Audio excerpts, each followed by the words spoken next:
Pessoal, boa noite. Boa noite, pessoal de Brasília, Goiânia. Boa noite, pessoal da internet. Hoje nós vamos entrar numa parte um pouco mais difícil do nosso curso, mas que vai nos ajudar a compreender todo esse mecanismo do qual nós estamos envolvidos. E semana que vem, eu não vou estar aqui, eu vou estar de férias, eu vou estar viajando. Então nós vamos ter uma aula, nós não vamos ter aula da semana que vem. Então todo mundo aproveita e revê a aula das outras aulas e essa aula de hoje. Porque como eu não quis deixar gravada a aula, porque esse tema que nós vamos entrar agora é um tema mais difícil, um tema que nós vamos precisar de um pouco mais de tempo para poder falar bem. E vamos precisar falar com pergunta, resposta. Então, na próxima semana nós não vamos ter aula, mas na outra semana nós já temos. Então vai ficar uma semana só sem aula. Semana que vem nós voltamos. E aqueles que não vieram, que tiveram oportunidade, assiste as aulas, que vai estar lá tá no YouTube, né? Qual o endereço? As aulas do IBS?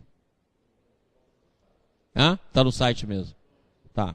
Aí rever as aulas para que a gente possa entrar na parte mais difícil do tema que nós vamos estar aqui elaborando.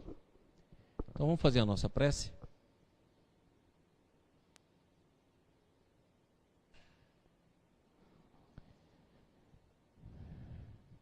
Pessoal, vamos elevar o nosso pensamento até Deus, nosso Pai, os nossos companheiros que nos assistem através da TV IBS. Vamos nos unir numa vibração única, pedindo a Jesus que nos abençoe, fortalecendo-nos no bem, nos inspirando e nos orientando. Nós te agradecemos por tudo, Senhor, que assim seja.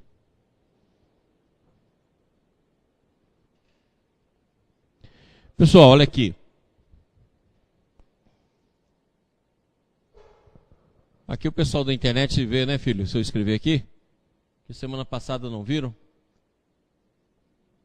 Lembra que nós estamos falando de dois mundos. Um que nós chamamos de sistema e o outro que chamamos de antissistema, conforme o Baldwin faz.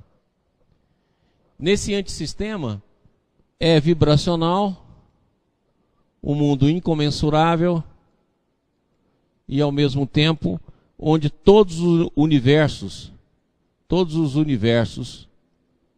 possíveis existem. E o antissistema seria o paraíso divino. Seria o mundo infinito, absoluto, o reino do Espírito.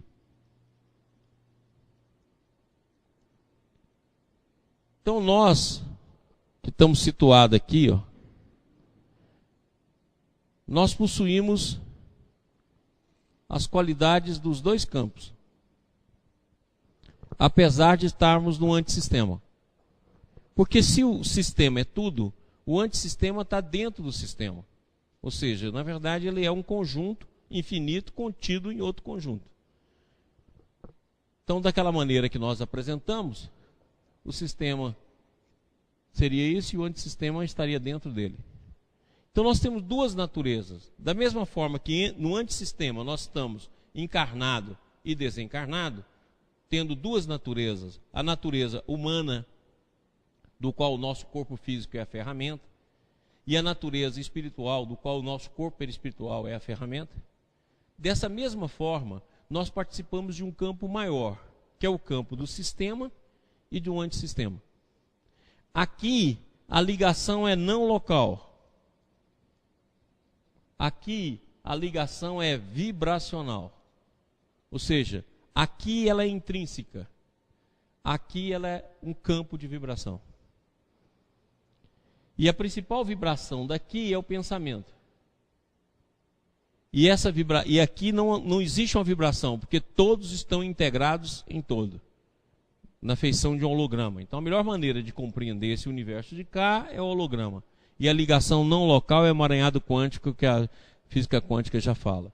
E do lado de cá, a melhor maneira de entender é a vibração. Então nós temos as duas naturezas. A pergunta que a gente fez na última aula foi como nós participamos dessas duas naturezas. Em relação ao mundo espiritual e o mundo físico, enquanto nós estamos na vigília, nós participamos do mundo físico. E ao mesmo tempo, recebemos uma série de vibrações, tá claro? Que vem do mundo espiritual. Então nós recebemos uma vibração do mundo espiritual. E ao mesmo tempo, em relação ao mundo físico, nós recebemos a vibração que acontece no campo físico. Então nós participamos dessas duas naturezas. E quando nós estamos sonhando, como nós temos uma liberdade maior, nós participamos da natureza espiritual maior do que a natureza física. E como é que nós participamos da natureza do sistema? Será que nós só participamos da natureza do antissistema, não participamos da natureza do sistema, da mesma forma que acontece no plano espiritual? Então nós vamos ver que, na verdade, nós participamos das duas naturezas.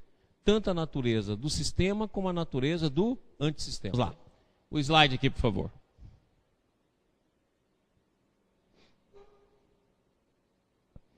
O tempo e a mente. É o que nós vamos estudar agora. E é um estudo muito interessante. Vamos lá.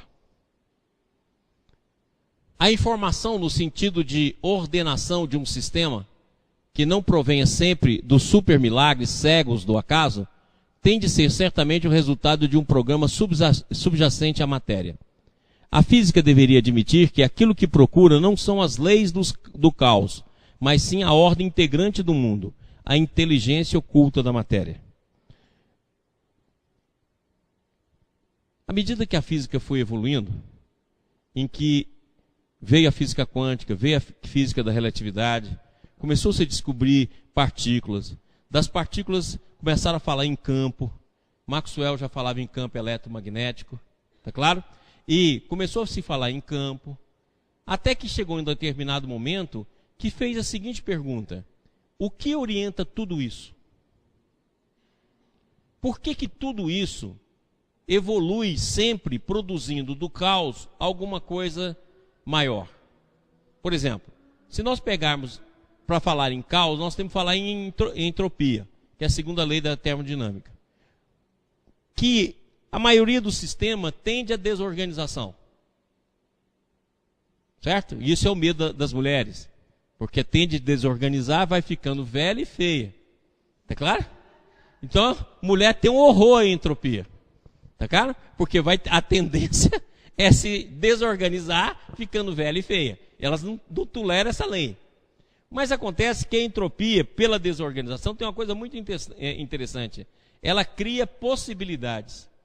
Certo? Porque como ela se desorganiza, você tem uma série de novas possibilidades sendo formadas. E a pergunta é, quem orienta tudo isso? Se nós temos um sistema que nós podemos ter de 10 a 500 universos, ou seja, que seriam todos os universos possíveis, quem organiza tudo isso? Então hoje tem uma teoria, que é a teoria que está se seguindo muito, é que subjacente aos campos e às partículas, existe um campo de informação. Essa informação é informação, ou seja, um campo que rege todo o processo. E esse processo é a informação.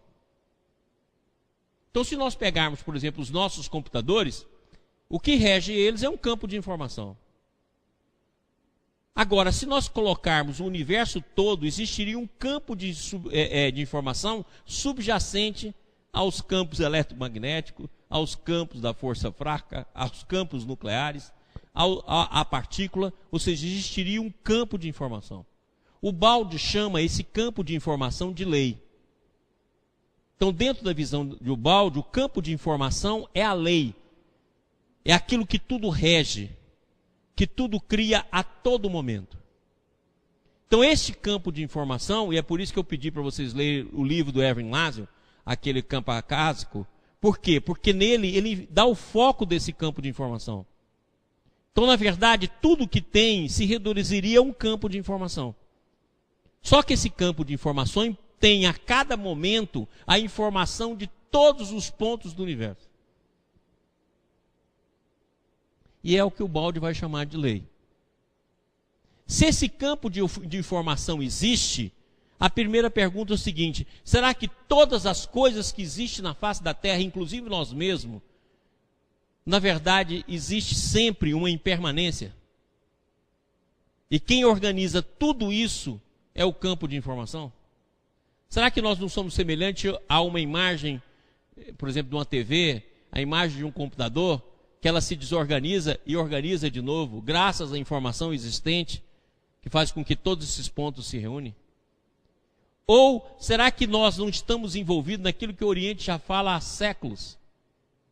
Que tudo se faz a cada momento. Então, se tudo faz a cada momento e nada é permanente, então significa que existe um campo de informação regendo isso. Por exemplo, por que razão a gente mantém as nossas formas? Por que os objetos mantêm as formas? A gente acha que os átomos estão presos no objeto e estão ali há séculos. Mas não, os átomos se desprendem, os elétrons se desprendem, formam várias cadeias de átomos. Por exemplo, o nosso organismo, a cada 2 anos, tem todos os átomos novos.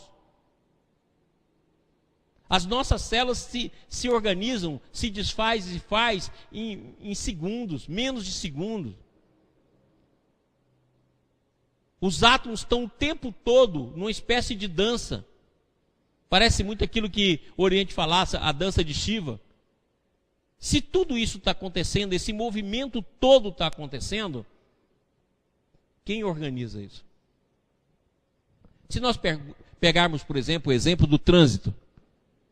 O trânsito, que está o tempo todo num fluxo enorme, fluxo contra fluxo, quem organiza o trânsito? Exatamente os sinais de trânsito, as informações contidas dentro do tráfego. E graças a essas informações contidas, é que o fluxo do trânsito é organizado, logicamente com as deficiências humanas. Agora, quem faz o fluxo do universo, ou dos universos, serem mantidos num fluxo crescente? Então esse fluxo seria a informação, que teria a informação de todos os pontos. E daí por que o Balde chama isso de lei? Então o que o Horta está dizendo aqui é o seguinte: a informação no sentido de organização de um sistema é a base de todo o processo e não o caos. O caos é apenas um processo de caminho para a ordem.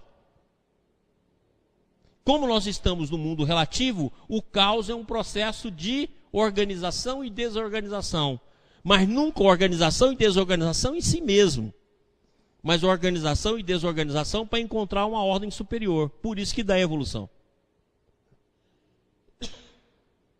Entendendo? Alguma pergunta?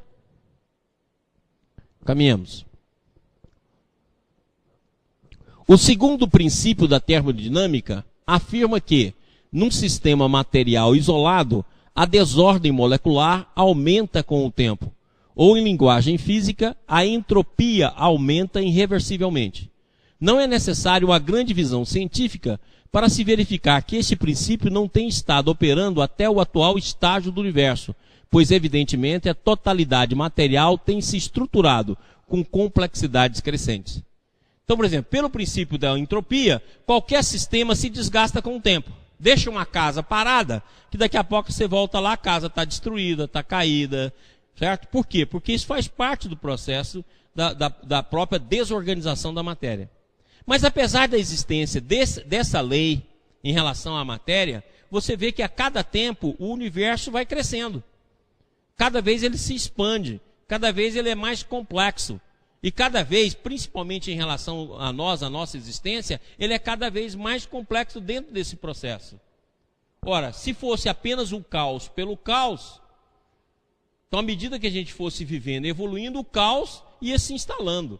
Mas é exatamente o contrário. À medida que a gente vai vendo a evolução, ela vai se tornando cada vez mais complexa. Nós começamos lá com um organismo unicelulares, depois fomos para organismos pluricelulares e chegamos em nós, que além de ser pluricelular, nós pensamos. Ou seja, cada vez mais ele se torna complexo, numa dinâmica estruturada. Quem estrutura tudo isso?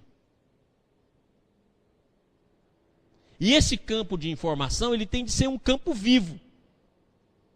Porque caso contrário, ele não se renovaria para o novo. Então ele é um campo vivo, que tudo informa e estrutura. Próximo slide. A única saída é que não estamos no universo feito de matéria solitária, mas sim numa realidade dual, onde a matéria se associa indissoluvelmente a um substrato informacional e ordenador. Então olha só, então além de campo, além de partícula, na verdade a matéria tem um sistema dual, um sistema de informação e a matéria propriamente dita. E tudo deriva desse sistema de informação. Então, quando uma partícula se desloca, ela não está levando só no sentido do deslocamento de uma partícula de um ponto A para B. Uma partícula, quando ela se desloca, ela está levando informação.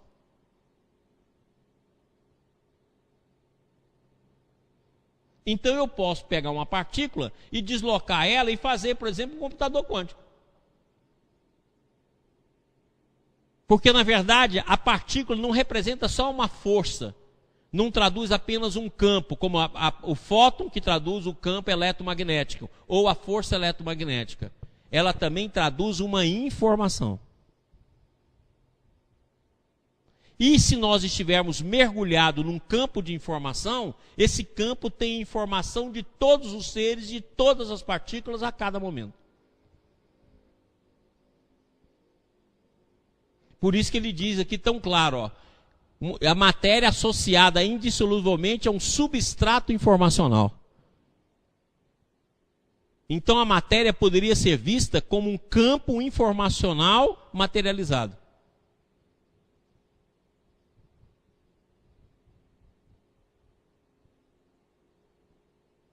Então nós viveríamos num mar de informação. E se nós estamos no mar de informação, necessariamente as coisas não são estáticas. Elas são dinâmicas e não são permanentes. Elas estão em constante modificação. E essa modificação e esse fluxo, como eu falei do trânsito, ele é organizado num crescente sempre ascendente dentro de um processo evolutivo. E dentro desse campo de informação, o nosso pensamento é um dos pontos desse campo.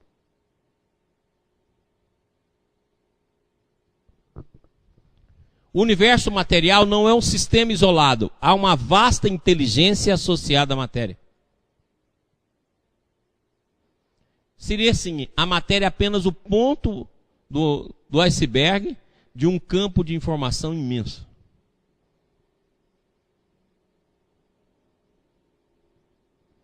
Próximo. Presta atenção nessa figura aqui, ó, que o Rodrigo colocou. Quer dizer, o tempo de existência de certas partículas não é contínuo. Todas as partículas que formam o universo estão em interação, com enorme frequência, entre si e com os campos.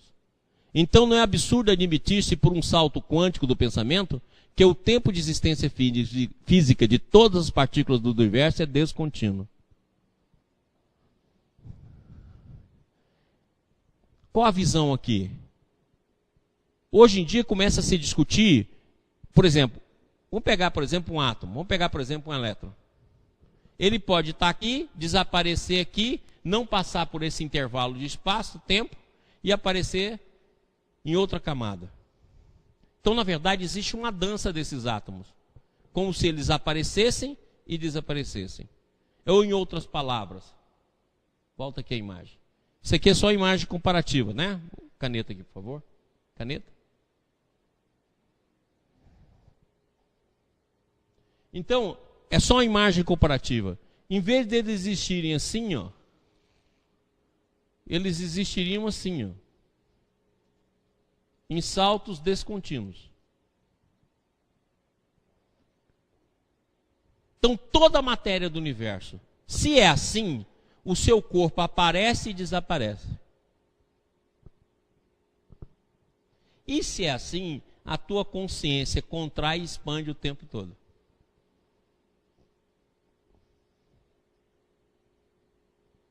Por que a gente não vê? ou isso ocorre num tempo altamente pequeno que não é registrado para nós, ou ele ocorre fora do espaço-tempo. Se ele ocorre fora do espaço-tempo, ele é simultâneo. Então não é possível a gente ver. É como se um balão enchesse e esvaziasse ao mesmo tempo. Então nós não teríamos um intervalo de tempo entre eles. Então essa imagem aqui, que o Rodrigo colocou,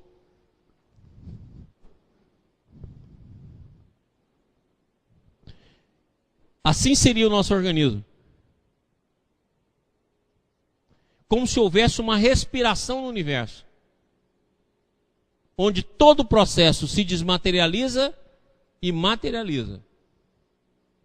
Então, dentro dessa visão, na hora que nós inspiramos, nós penetramos no sistema. Na hora que nós expiramos, nós voltamos ao antissistema. E o impulso evolutivo está justamente aí. Porque na hora que nós mergulhamos no sistema, nós mergulhamos em Deus. E o impulso é exatamente esse processo. Então seria como se todo o universo respirasse num processo de expansão e contração. Aí você pergunta, então o que me faz manter os meus pensamentos e a maneira que eu sou? A memória e o condicionamento.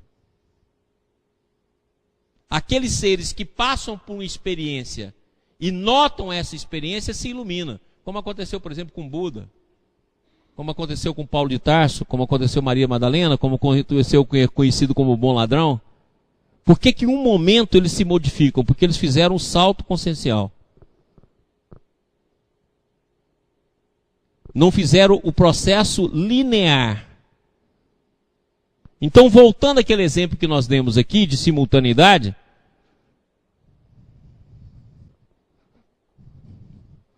lembra que nós desenhamos aqui, ó, um cubo. Então nós mostramos, né, que nós vivenciamos apenas a face do cubo, essa face aqui, ó. Isso aqui que é realidade pra gente. As outras faces não existem. Mas se nós pegarmos e colocarmos um círculo dentro desse tubo, que alcança inclusive o teto, nós temos o simultâneo. Nós vivenciamos todas as faces do cubo ao mesmo tempo. Então é assim a nossa consciência. Então se nós entendermos que nós temos um campo consciente e um campo inconsciente, mas esse campo inconsciente é consciente, nós é que não temos percepção dele, então o impulso da evolução nada mais é do que o mergulho em Deus. E a cada momento isso acontece. E tudo no universo é feito e desfeito a cada momento. Nada é estático. Tudo é dinâmico. Tudo é um fluxo. E o campo de informação ordena todo esse fluxo.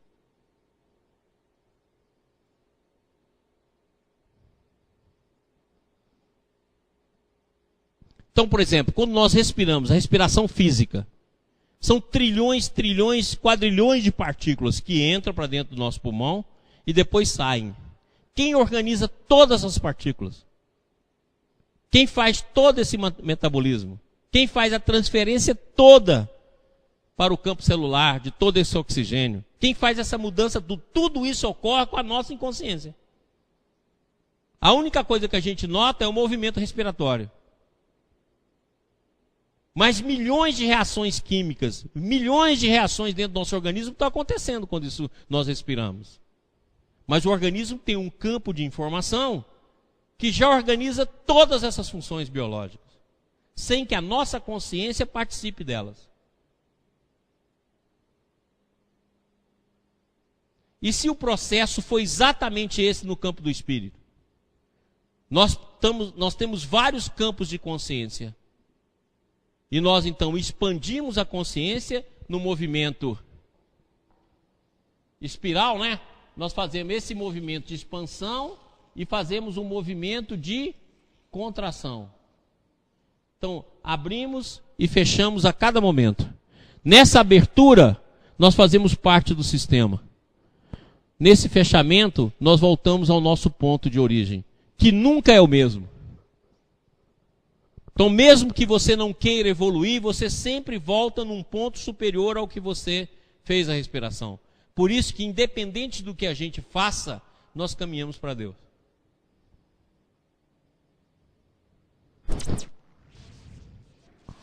Todo mundo está ouvindo?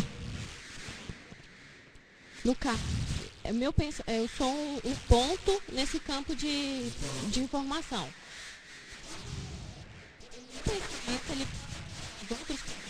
Tá, mas eu não estou conversando sobre pensamento. Pensamento é antissistema, é vibração. Eu estou falando uma coisa aqui superior ao pensamento. Eu estou falando num campo de informação que nos é intrínseco. Ou, em outras palavras, todo saber está em nós. Só que ele é intrínseco. Eu não estou falando em pensamento ainda. Pensamento é a consequência desse campo. Tá? Eu estou falando do processo intrínseco.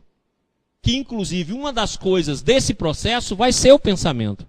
Eu não estou falando aqui em linguagem vibratória. Eu estou falando em linguagem não local. Eu estou falando na linguagem do sistema. Pensamento é consequência desse campo de informação. Então eu estou falando de uma respiração que existe como princípio do ser.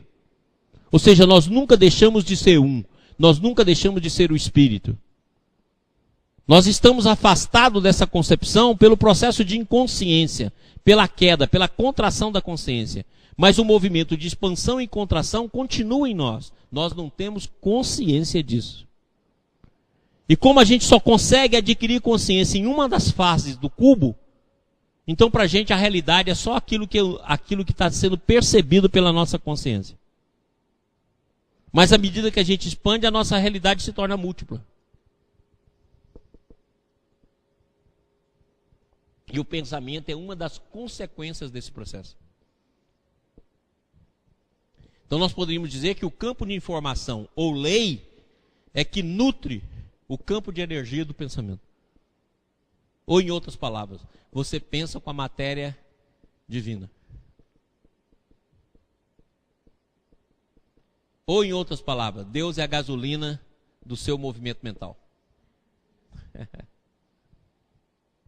Mesmo quando você faz o mal.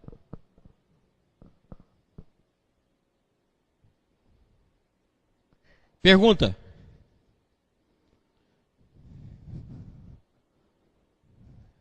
Por que eu estou falando nisso aqui? Porque quando nós chegarmos na família, quando nós chegarmos a começar a estudar o campo familiar, nós vamos ver que o campo familiar nada mais é do que um campo de informação.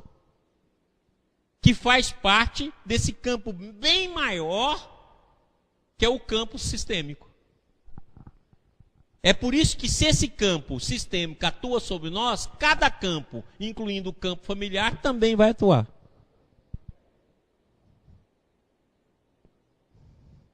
Fala alto, tá? Oi, Maurício, um esclarecimento, né? Eu li o livro do Laszlo, e pelo que eu entendi, quando ele fala do campo informacional, esse campo ele evolui também.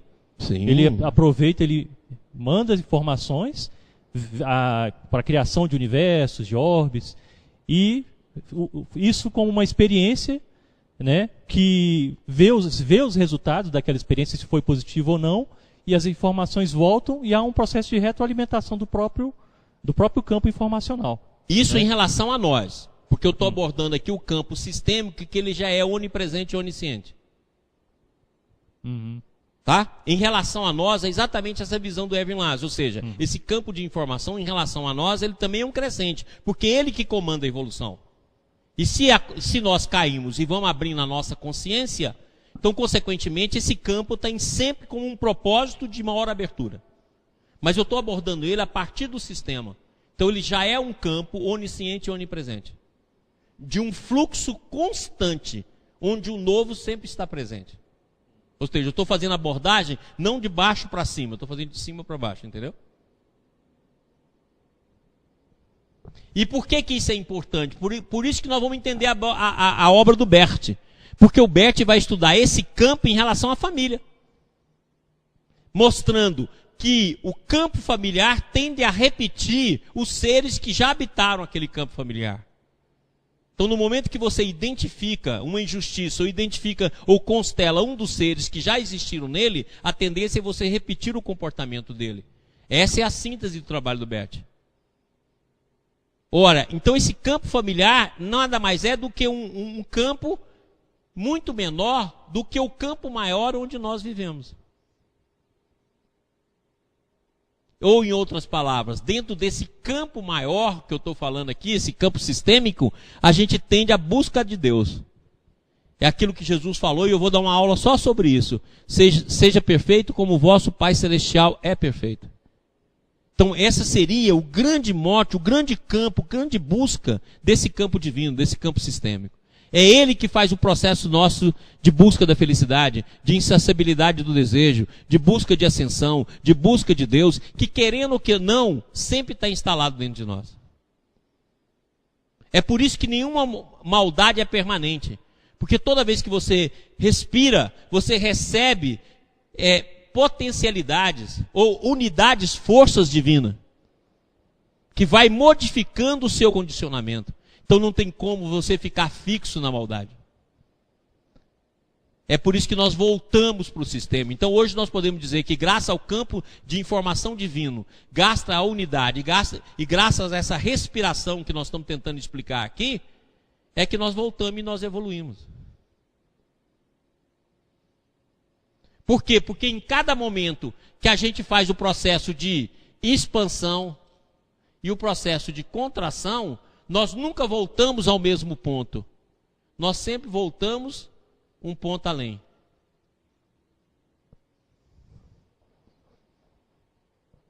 Ou em última análise, nós evoluímos graças ao influxo divino.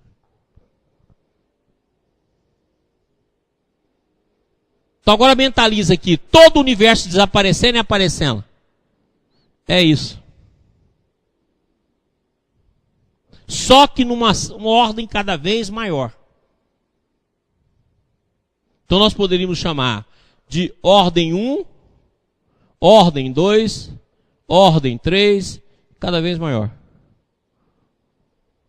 Então quando Bert Helling fala a ordem do amor, é muito bacana. Então nós poderíamos dizer que essa ordem do amor é infinita. Então o que a gente sempre tem de estar atento é para as diferentes ordens do amor. Ó. Então a nossa tendência, quando ocorre qualquer processo, é alijar aquele que cometeu o ato. Se nós temos uma família e alguém matou, ou nós temos alguma família que alguém estrupou, a gente tende a rejeitar esse ente e ficar do lado da vítima. Mas se tudo é uma ordem do amor, na hora que eu fico só do lado da vítima, e o agressor? O amor não é, o amor sempre é inclusivo. Então eu nunca posso cuidar apenas da vítima, eu tenho de cuidar da vítima e do agressor. Logicamente que os atos deles vão ser absorvidos como consequência das suas ações.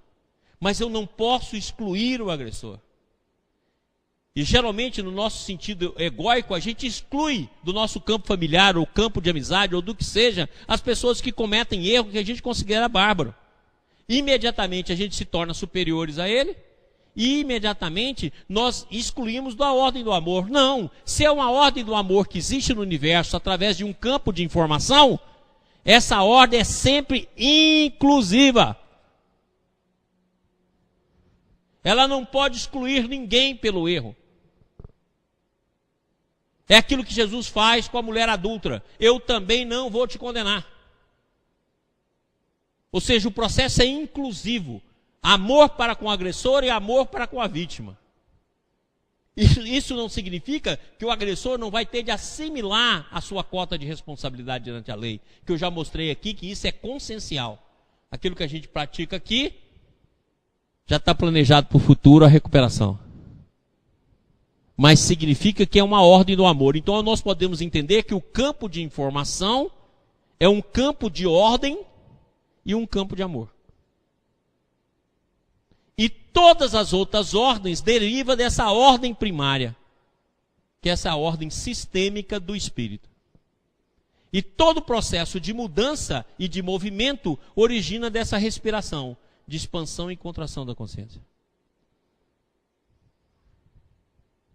Nós não só não saímos do sistema, como nós vivemos dentro dele. E participamos dele. Alguma pergunta? Pessoal da TV Ibis, alguma pergunta? Se tem, manda por e-mail, por favor. Goiânia, alguma pergunta? Pessoal, presta atenção. Todo mundo acordando. Nós temos de entender isso aqui hoje. Lógico que eu vou repetir isso umas 200 vezes. Mas é hoje que a gente tem de começar a entender isso aqui. Se a gente entender isso, nós vamos entender lá depois a obra do Bert.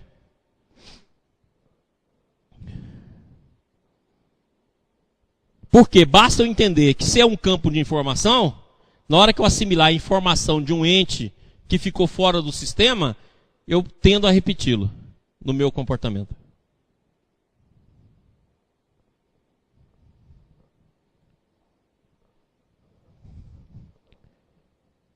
Isso é tão bacana que hoje em dia tem algumas teorias que falam que nós temos o que eles chamam de neurônio espelho. Já ouviram falar de neurônio espelho?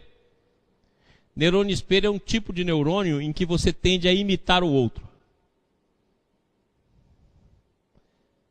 Ainda vou dar uma aulinha aqui sobre isso, tá? Próximo slide.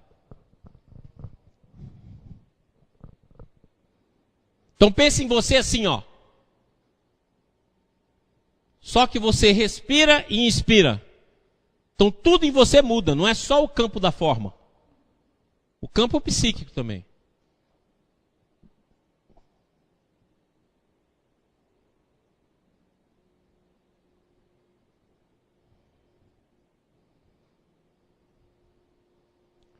Por exemplo, quando você vê um raio de luz, você vê o quê? Você vê como se fosse um raio contínuo, né? Você não vê que aquilo ali está vibrando trilhões de vezes, numa frequência altíssima. 1 trilhão de vezes, 1 quadrilhão de vezes. Você vê como um raio contínuo. A mesma coisa conosco. Nós estamos o tempo todo aparecendo e desaparecendo numa respiração do universo. Mas você vê contínuo. Da mesma forma que você vê um filme. O que é o filme? Várias fotografias que passam rapidamente, dando a impressão de movimento. Da mesma forma, gente, nós não percebemos que ocorre ou numa velocidade extremamente alta, bem acima da velocidade da luz, ou num processo fora do tempo e espaço.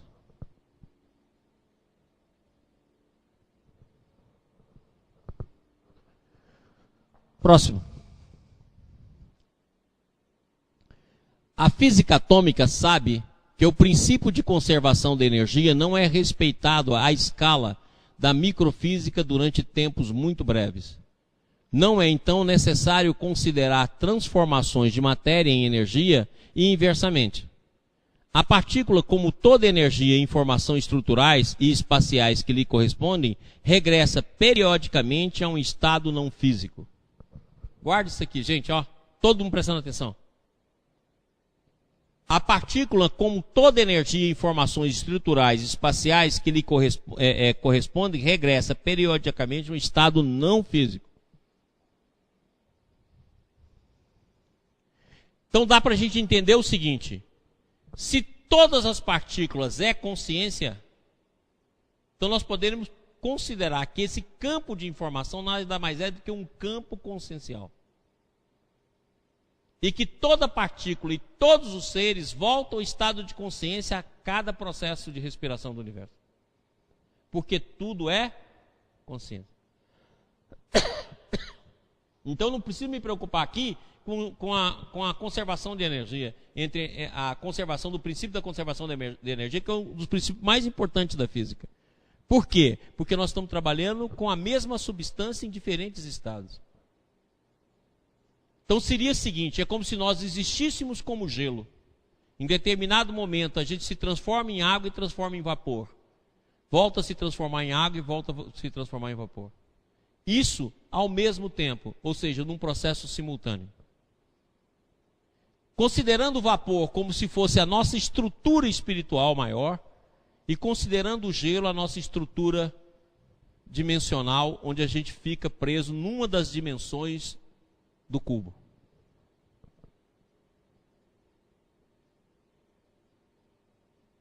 Estão entendendo? Francisco, você que está olhando aí para mim, está entendendo? Mais ou menos, Francisco? É importante a gente entender isso aqui. Próximo slide. Durante o período de não existência, somente existe informação da partícula. Eu vou mais longe. Durante o período de não existência, somente existe a informação da partícula e a consciência. Então tudo desaparece e aparece a partir de um campo de informação.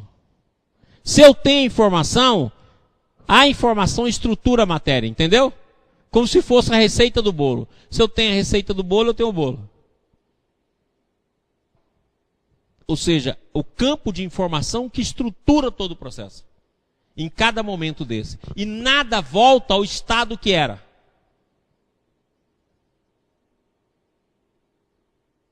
Por isso que a evolução é um processo contínuo. E todo o processo é de regresso a Deus.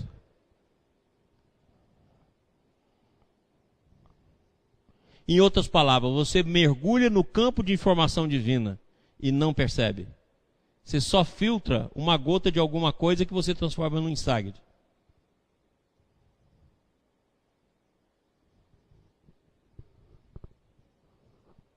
O fenômeno da transformação da matéria e energia em algo não físico é exatamente o inverso da criação cosmogônica da matéria. Olha aqui, o que é a criação cosmogônica da matéria? A queda. Qual é o processo inverso? A evolução. Então nós temos um respirar contínuo.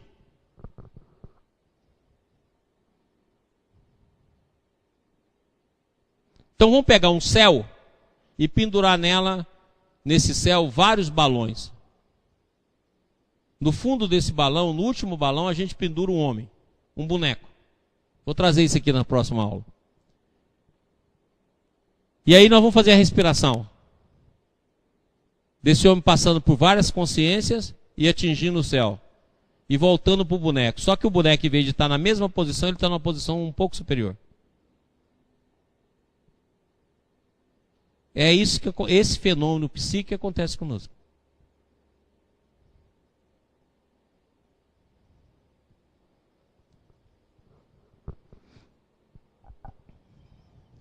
Você falando isso me lembrou do processo da meditação, que normalmente se foca a atenção na respiração, no processo da respiração, no fluxo, né? E aí a atenção do meditante, a atenção da pessoa que está naquele estado de atenção, ela muda, a pessoa entra em estado de alteridade de consciência e acontece a ruptura na consciência, né? É por essa razão que você vai ter visões interiores, entendeu? Uhum. Uma das marcas desse processo de respiração são as visões interiores que os santos têm, que a gente chama de êxtase, que origina dentro desse processo. Fala, então onde esse processo está ocorrendo? No nosso interior. Eu vou dar inclusive uma aula aqui sobre o tempo interior e o tempo exterior, para mostrar que esse processo, ele inicia no processo de imaginação.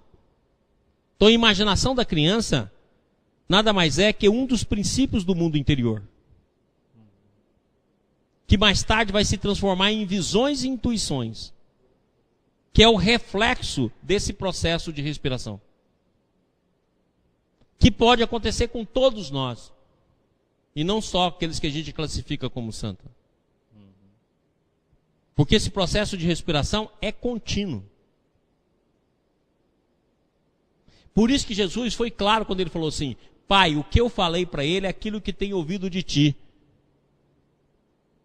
Pode olhar que no Evangelho mostra Jesus falando isso. O que eu falei a eles é apenas o que eu ouvi de ti. Ou seja, o processo é contínuo.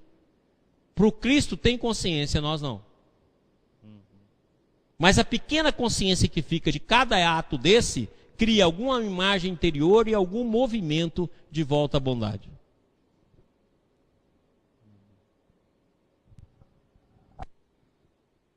Ok? Gente, estão entendendo?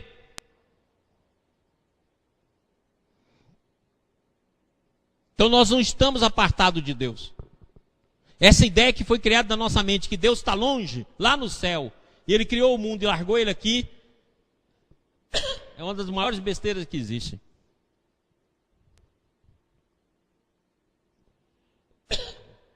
E como é que Deus conversa conosco? A cada nível de consciência. Segundo o nosso nível de consciência, segundo a nossa visão, nós vamos ter desde um pontinho a uma abertura maior. mas o movimento é para todos. Próximo. Até agora, olhamos o tempo do ponto de vista de seres com corpo físico. Mas do lado do substrato de informação, haveria sobreposições de programas de criação, porque não há duração temporal nesse nível de realidade. Aquilo que você falou aí, meu amigo. Ó, superposição de programas de criação. Então, aquilo que eu falei, o balãozinho como campos conscienciais, superposição de programas de criações, gerando um novo a cada momento. Porque toda vez que a gente fala em onisciência e onipresença de Deus, você acha que ele está vendo o passado. Onisciência e onipresença de Deus é o novo sendo criado a cada momento. Por isso que o Cristo foi tão direto, que ele falou assim, meu pai trabalha e eu trabalho até hoje. Não um processo que foi criado e deixado como está, que vai envelhecendo e passando pelo tempo. É um processo que está em contínua criação a cada momento. Então seria o seguinte, da mesma maneira que eu mostrei ali, a ordem do amor 1, a ordem do amor 2, seria psiquismo 1, psiquismo 2, psiquismo 3, a cada momento nosso. Só que em algum momento eu posso pular do psiquismo 5 para o psiquismo 50. Aí que vai ser os saltos de conscienciais que a gente vê nas figuras históricas. Paulo de Tarso, Buda, Maria Madalena. Agora, o que a gente faz? A gente faz saltos muito pequenos por causa do condicionamento. Como se a gente fizesse assim, psiquismo 2, psiquismo 2.1, 2.12, entendeu? E aí a percepção não deixa, porque o estado de condicionamento é tal que a pequena mudança não reflete um processo agudo na evolução.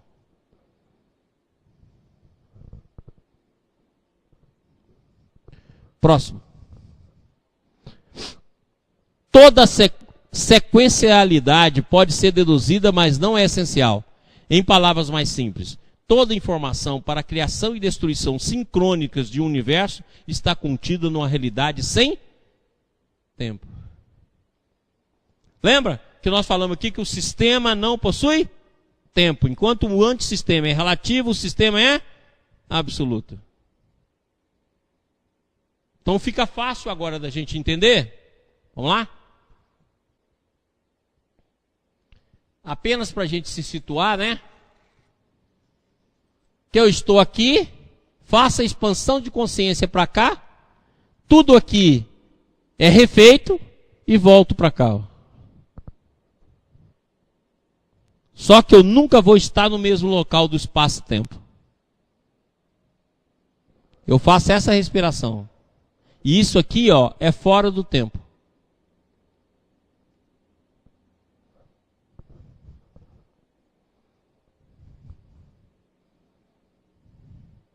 E se eu mergulho nesse campo de informação, esse campo de informação está também dentro de mim. Eu faço parte dele.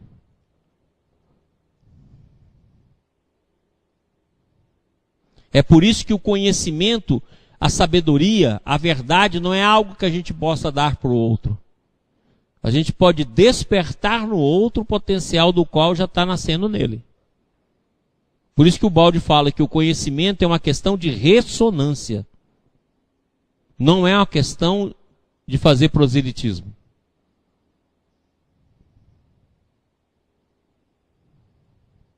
E esse conteúdo tudo, como nós estamos no antissistema, ele vai se expressar através da imagem. Por isso que o Bert, para quem já está lendo o Bert, ele vai falar lá, nós vamos aqui fazer a ordem dessas imagens. Porque depois essa imagem vai continuar atuando sobre essa pessoa e ordenando, numa nova ordem de amor, o ciclo familiar. Está certíssimo. Porque esse é o movimento global de todas as nossas consciências.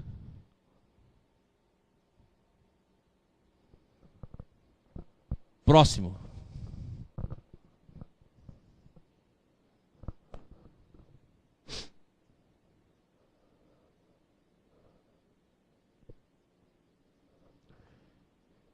Poderá simbolicamente existir num presente eterno ou instantâneo contendo todas as alternativas que ordenamos em passados e futuro? Agora fica fácil de entender. Aquela visão que eu já transmiti aqui do cubo, lembra? Então, se nós pegarmos o cubo, nós estamos vivendo uma fase dela. Mas, na verdade, se nós pegarmos o ciclo dentro do cubo, tudo é instantâneo. Para nós, sempre vai passar de um movimento para outro. Mas para aquele que rege todo o movimento, tudo é instantâneo. Por isso que se fala no não tempo.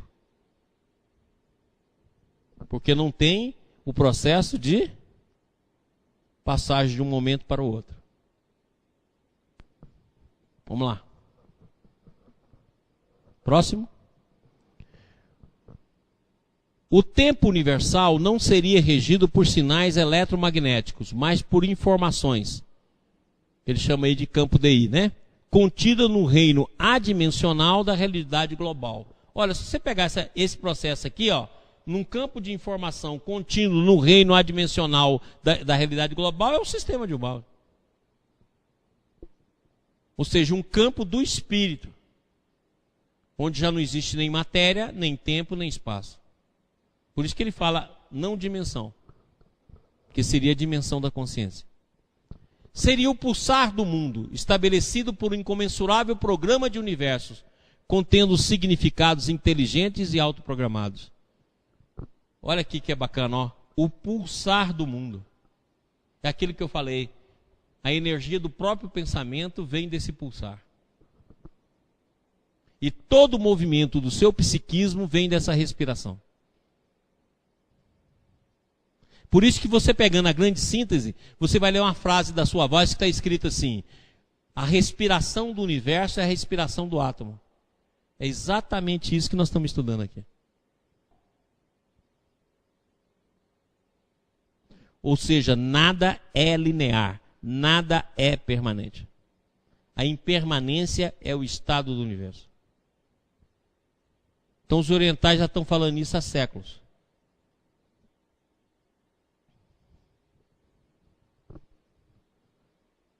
Próximo slide.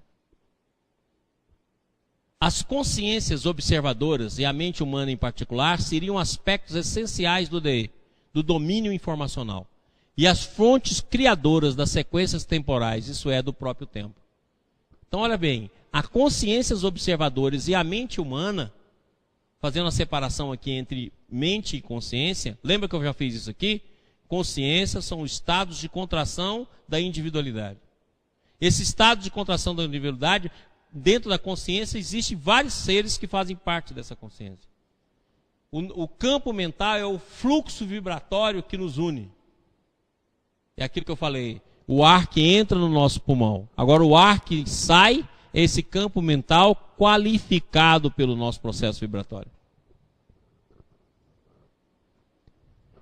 Das sequências temporais, isto é, do próprio tempo. Ou seja, quem cria o tempo é a própria consciência. Porque se ela se limita àquilo que era simultâneo e expandido, se torna uma face só. Na hora que torna uma face só, está criado o tempo e o espaço.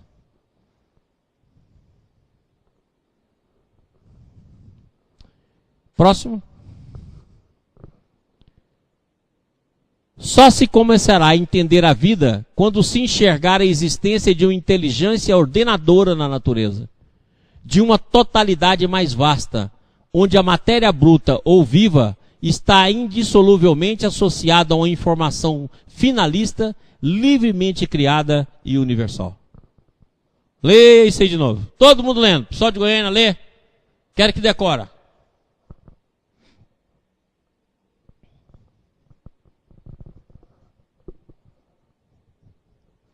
Vamos de novo.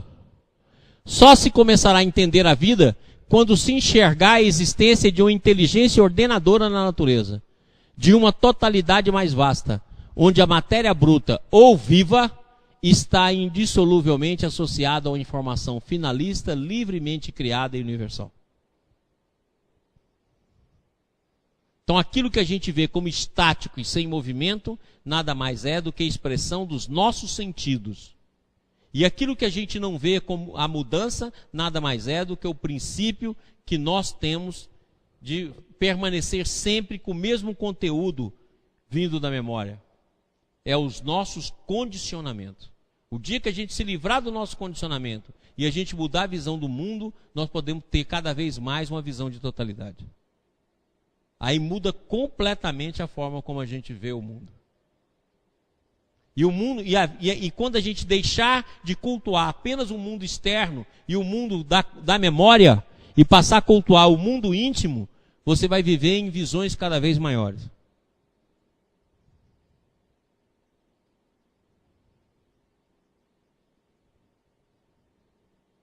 Então nós começamos a pensar em uma nova visão das doenças psiquiátricas, que nada mais é do que a percepção desse mundo íntimo, mas de forma fragmentada. Quando ela é ordenada, ela caminha para o êxtase e para o amor. Quando ela é fragmentada, ela é cheia de conteúdos que torna-se inteligível para a consciência que está vivendo esse processo de mudança.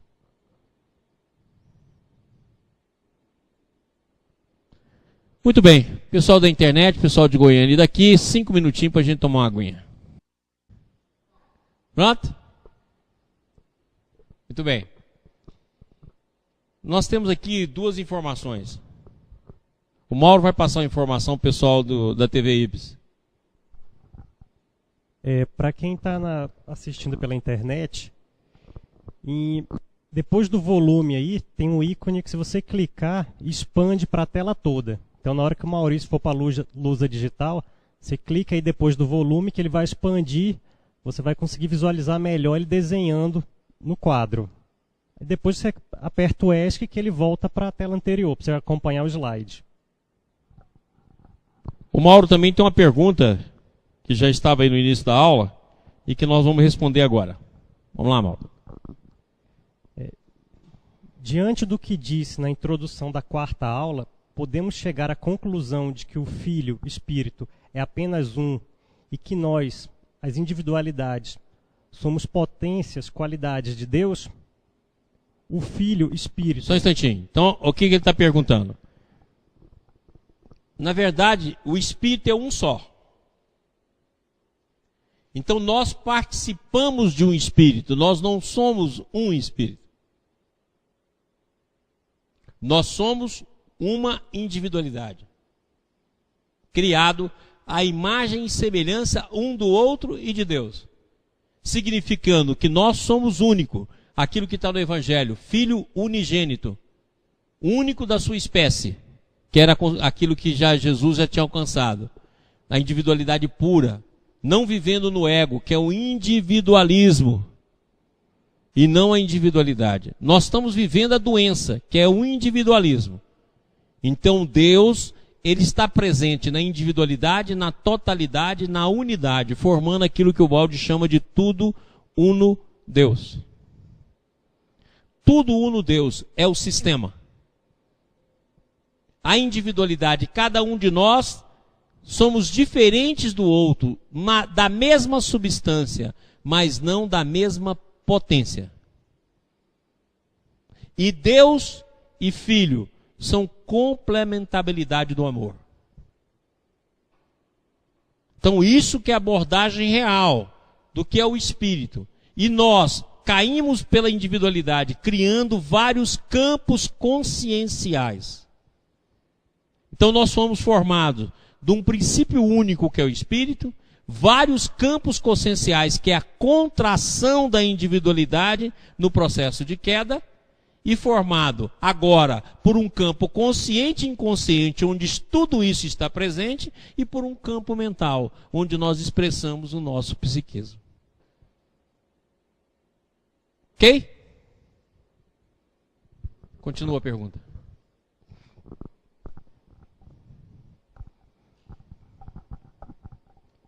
O Filho Espírito é feito à imagem e semelhança do Pai, que se manifesta na individualização de cada potência infinita do Pai em nós. Por isso, nunca seremos o Pai, seremos sempre o Filho único, cada um em sua função com sua determinada potência dentro do sistema. Eu um único, você um único. Todo mundo é único, por isso que é unigênito. Então, na verdade, nós caminhamos para a unidade. Se você quiser ver isso, o Balde tem um desenho muito bacana naquele livro Ascese Mística, em que ele mostra isso aqui, ó. Nós somos individualidades assim, ó. Separatistas.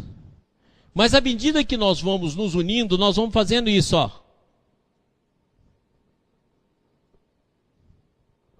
À medida que nós caminhamos para uma união maior, nós vamos fazendo isso, ó.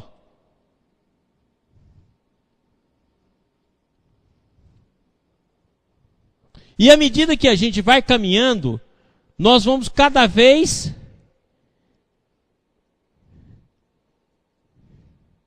fazendo a união maior, mas nunca sobrepomos.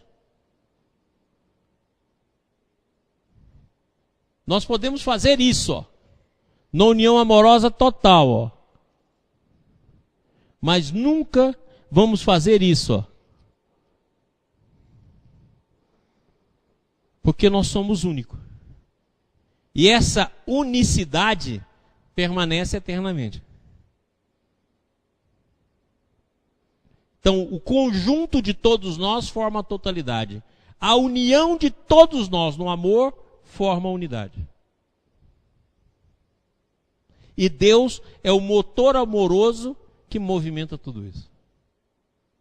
Em Deus está o amor, no Filho está a ação. Os dois princípios de complementabilidade. Ok? Mais alguma? Pessoal da TVI, se tiver alguma pergunta, nos envie. Não só para essa aula, como para próximas aulas. Pessoal de Goiânia, alguma pergunta? Muito bem. Então vamos lá.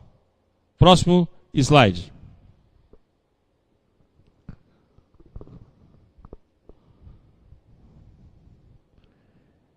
Muito bem. Como entidade não localizada, nem no espaço, nem no tempo, o domínio da consciência contém, de uma só vez, todos os estados futuros e passados. Gente, guarda isso aí que é muito bacana. Lembra de novo do nosso cubo. Nós só vivemos um lado do cubo. Mas dentro de nós está tudo isso. Nós não temos é consciência.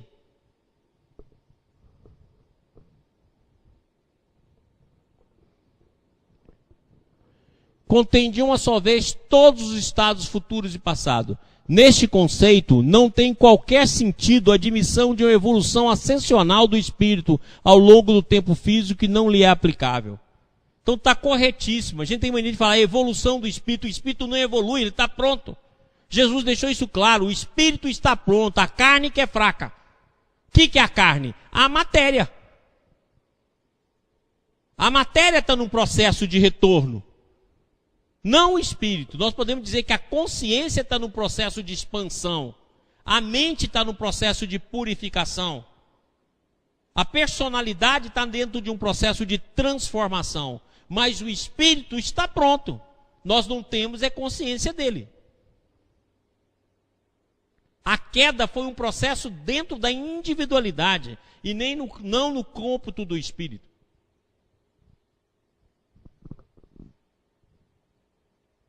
Então, da mesma maneira que existe o salto quântico, nós podemos fazer um salto consciencial.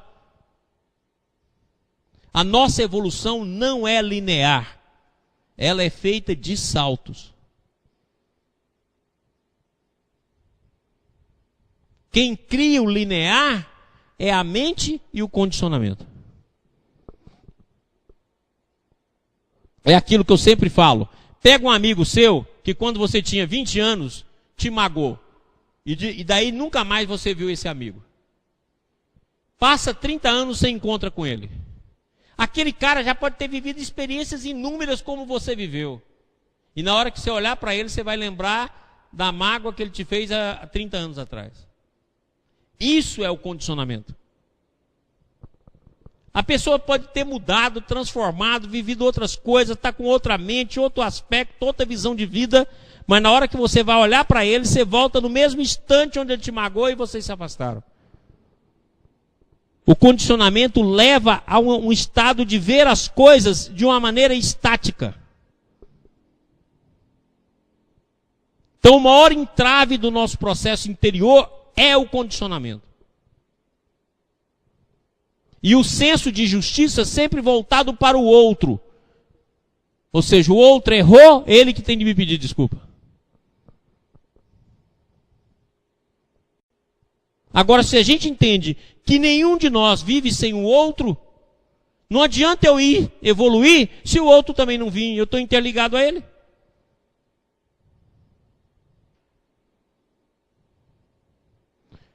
A evolução é um processo coletivo. Lembra que eu falei aqui? Evolução individual, que vai do ego ao self. A evolução coletiva, que vai do eu e do próximo à totalidade. E a evolução em Deus, que vai da negação à graça.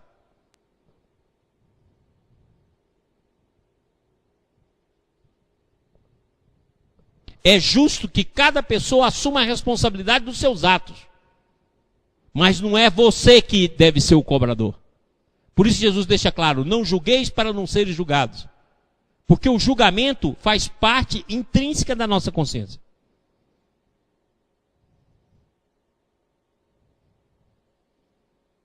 Então, o maior entrave da nossa vida é o condicionamento. Essa maneira que a sua mente acorda do mesmo jeito e deita do mesmo jeito. E a mudança que ocorreu durante o dia, você não absorve.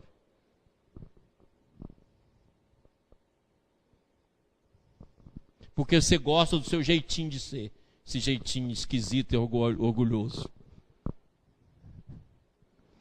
Não é permissível a extrapolação da evolução do mundo material, no qual os eventos dependem do tempo criado, para o reino dos eventos psicológicos. É isso que nós fazemos o tempo todo. Tudo a gente traz para o reino psicológico e transforma as coisas em conteúdos psicológicos.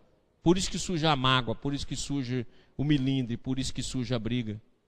Porque o evento que ocorreu, você simplesmente não guarda na memória para ser ultrapassado. Você traz para o conteúdo psicológico. Aí você julga, você analisa, você critica e você toma decisão. Aquela pessoa é ruim, aquela pessoa não presta, eu não vou mais ficar com ela, eu sou indiferente a ela e vai. É o processo psicológico, onde a gente pega as imagens dos fenômenos e transforma em conteúdo interior. E é por isso que nós não vamos perceber o que está acontecendo conosco. Porque a mente fica presa nesse conteúdo, enquanto nós estamos fazendo uma respiração de ida e volta no espírito. E não percebemos. Porque ela está fixada. Da mesma pessoa que a gente olha, com a pessoa muitas vezes que está no estado de desequilíbrio, em que tudo está mudando em torno dela, mas ela não vê essa mudança. Aquela pessoa que fica repetindo a mesma coisa, a mesma palavra, do mesmo jeito, o mesmo tipo de sofrimento, passa ano, entra ano e ela está do mesmo jeito. Você fala, meu Deus do céu, aquela pessoa não muda. Mas se a gente olhar para a gente, ela está exercendo um processo que a gente também exerce em menor quantidade.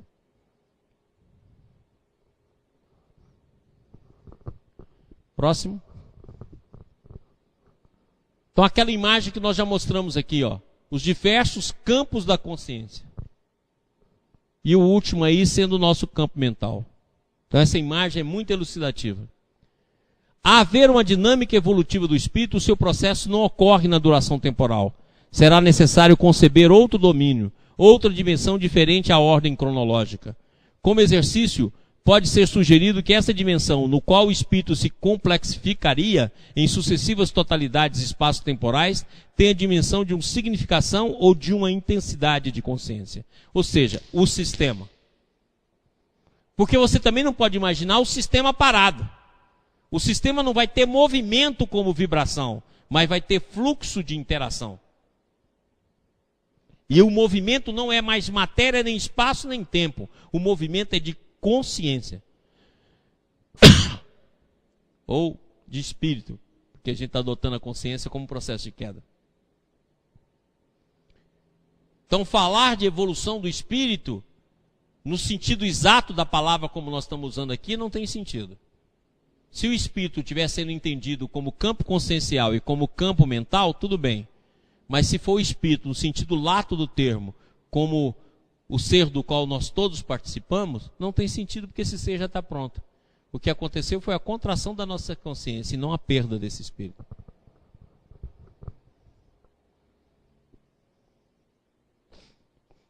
Vamos lá. Próximo. Mas nem a matéria e nem a consciência são a realidade última. Ambas são expressões aparentemente opostas de algo que se situa além delas. Elas são a tese e antítese de outra entidade mais transcendente e originam-se de uma síntese, que é a fonte no qual se fundem e se harmonizam. Poxa, que bacana. O cara tem uma visão excelente. Tem uma visão extraordinária. É exatamente isso que nós estamos colocando aqui. Essa fonte é Deus, essa fonte é Espírito. Entendendo o Espírito como Deus, unidade, totalidade e individualidade. E a consciência e os diferentes níveis de consciência, como eu falei dos balãozinhos, nada mais representa do que a contração da consciência, da individualidade. E elas são expressões aparentes opostas de algo que se situa além. Então, matéria é essa consciência no seu estado mais densificado. Tudo é consciência, inclusive tempo, espaço e átomo.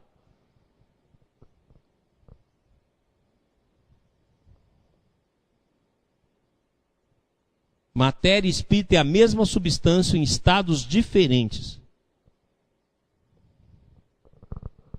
E a união de todos é o movimento por causa da respiração sistêmica e antissistêmica.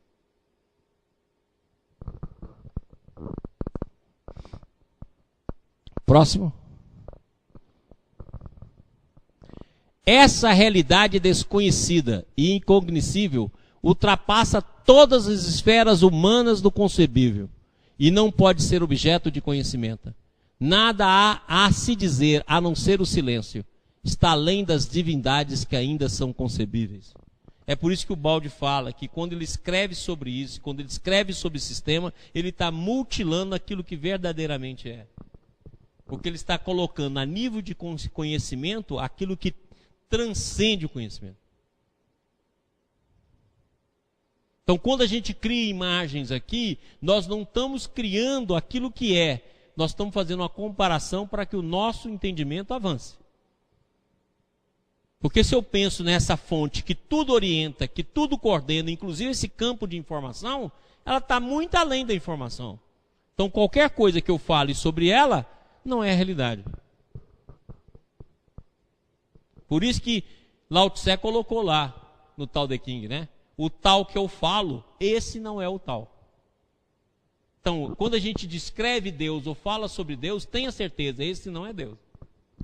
É apenas a concepção temporária que eu faço dessa fonte de amor que tudo nutre. E aí a gente pede essas concepções temporárias e fica brigando um com o outro.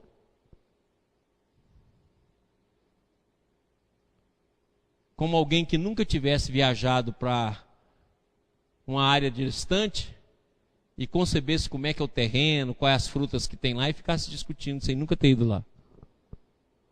Essas são as nossas discussões religiosas.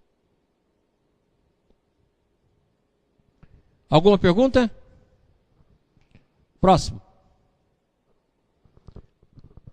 As leis da física que se descrevem, as leis da física que descrevem as transições quânticas, proíbem que os elétrons ocupem raios orbitais e energias intermediárias, quando transita de uma órbita para outra, isto é, quando muda o seu nível de energia.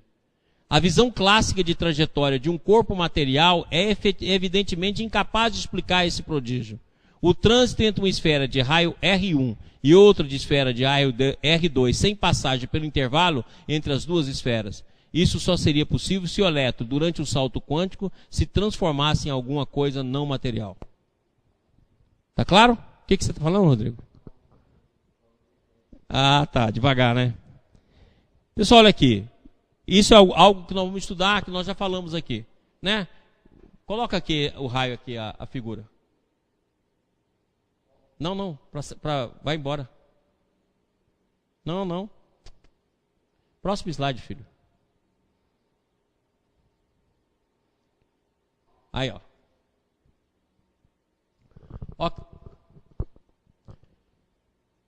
É isso aí que ele está explicando.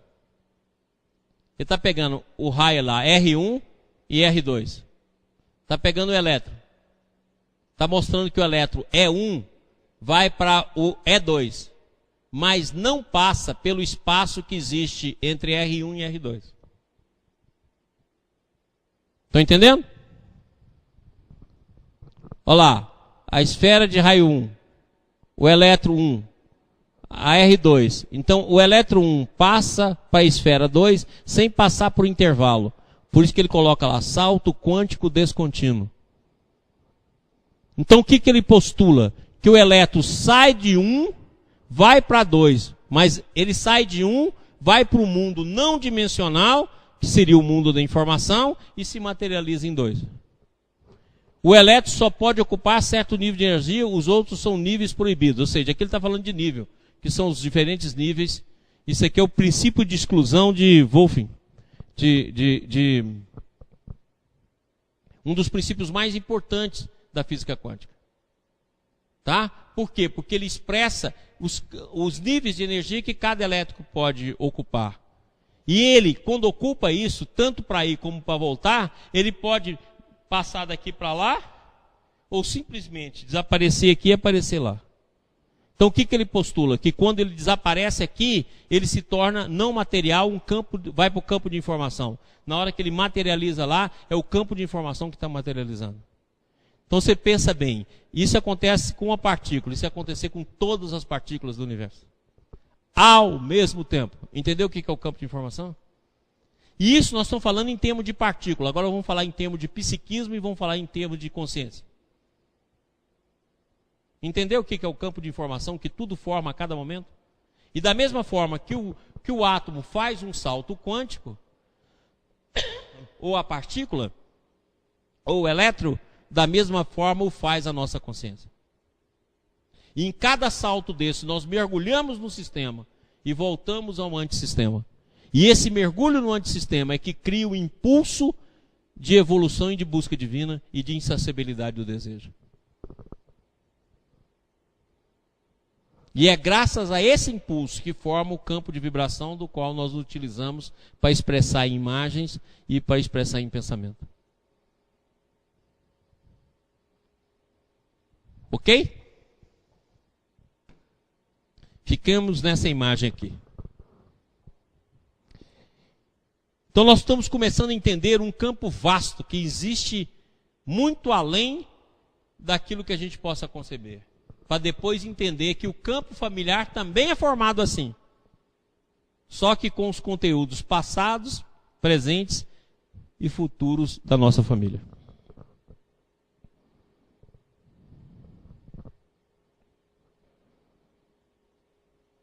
Ok? E como esse campo só tem uma maneira de se expressar através de visões interiores, nós vamos entender então que esse campo familiar se expressa através de imagens. Que quando a gente se constela, a gente torna-se a imagem. Naquilo que nós já explicamos aqui, o pensamento gera a palavra gera o ato gera o hábito gera o caráter gera a personalidade gera o destino. Lembra? Então a gênese de todo esse processo é a mente.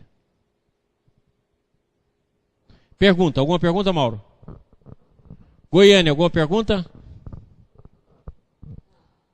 Então vamos encerrar. Rodrigo, aproveita e vem cá fazer a prece. Boa noite então, pessoal da TV Ibis. Boa noite, Goiânia. Boa noite, Brasília. O Rodrigo vai fazer a nossa prece final. Boa noite, está me escutando, Maria Angélica?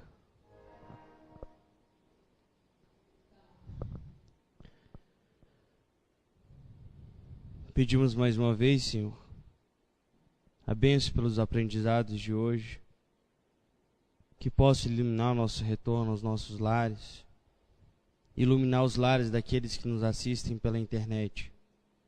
Obrigado pelo amparo e pela proteção de sempre. Assim seja.